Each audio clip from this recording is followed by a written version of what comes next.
আপনি জানেন আজ আমরা এখানে মানববন্ধন করেছি কি কারণে? অবৈধভাবে দৌলতদিয়া ঘাট হইতে বালি উত্তোলন করা হয়, দৌলতদিয়া ঘাট থেকে অবৈধভাবে বালি বিক্রি করা হয়। প্রতিদিন হাজার হাজার ট্রাক বালি এই রাস্তা দিয়ে যায়, ছেলেমেয়েরা যেতে পারে না, চোখে ধোলা লাগে, মুখে ধোলা লাগে, বালি লাগে, কেদা সিটে আসে, বাস যাত্রীরা যেতে পারে না। আমরা বেঁচে থাকা অবস্থায় এই অনিয়ম আমরা হতে দেব না। আপনাকে জানা একটি কথা, ওই নুরু মন্ডল ছিল যিনি মারা গিয়েছেন, তার যে একটা মোটরসাইকেল গ্যারেজ ছিল, সেই গ্যারেজটি আজ দখল করে খায়। প্রতিটা হোন্ডায় 100 টাকা, 200 টাকা, 500 টাকা নেয়। আমরা এর বিরুদ্ধে আমরা রুখে দাঁড়াইতে চাই।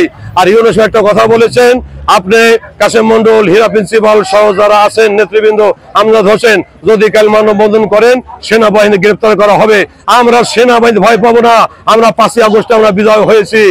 আর স্পষ্ট ভাষায় বলে দিতে চাই, ইউনুস যদি বদলি না হয় আমরা আন্দোলন করে তুলবো, হরতাল দেবো, বিক্ষোভ দেবো, মিছিল দেবো, আমরা ঘেরাও কর্মসূচি দেবো। অ্যাডভোকেট আসলাম মিয়া বলেছেন সাদার বিরুদ্ধে আপনারা রুখে দাঁড়ান, আমরা তার জন্য আমরা প্রস্তুত।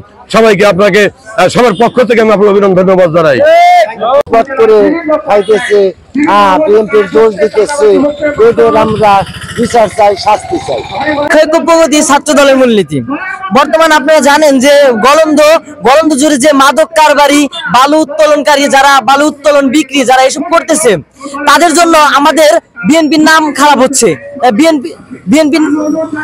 তাদের জন্য আমাদের বিএনপির বিভিন্ন অঙ্গ সংগঠনের নাম খারাপ হচ্ছে। যারা এসব করতেছে তারা 5 তারিখের আগের আমলিগের সাথে জড়িত লোক ছিল। তারাই এই বিএনপির নেতাদের, এই বিএনপির মানুষদের দাবার বিভিন্ন গুম খুমের মাধ্যমে তারা এইসব কাজ করে, তারা আগে থাকতে লিড দিয়েছে।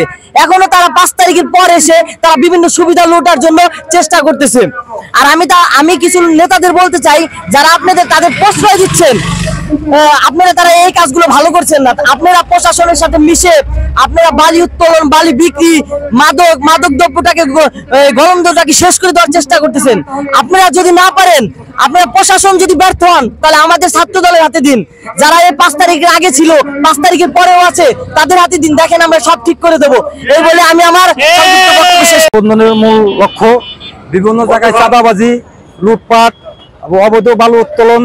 এরাদিন শোনা যাচ্ছে যে নতুন পাড়া নামে একটা গ্রামে দৌলতদিয়া ঘাট, পোড়াবাড়ি, ভিটার চাও অনেক মাদক বিক্রি হচ্ছে।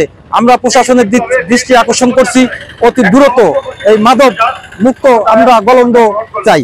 এই বলে আমার বক্তব্য শেষ। আমরা চাই গলন্দ অবৈধভাবে বালু উত্তোলন বন্ধ হোক। আরো আমরা চাই যেন গলন্দ মাদক দ্রব্য প্রচারিত না হয়, এগুলো প্রশাসনের আওতায় আনা হোক, এগুলো অতি দ্রুত বন্ধ করা হোক। ওভাবে কাজ করা চলবে না। ধন্যবাদ। গলন্দ কাম চলবে না, গলন্দ অবৈধ কাম চলবে না।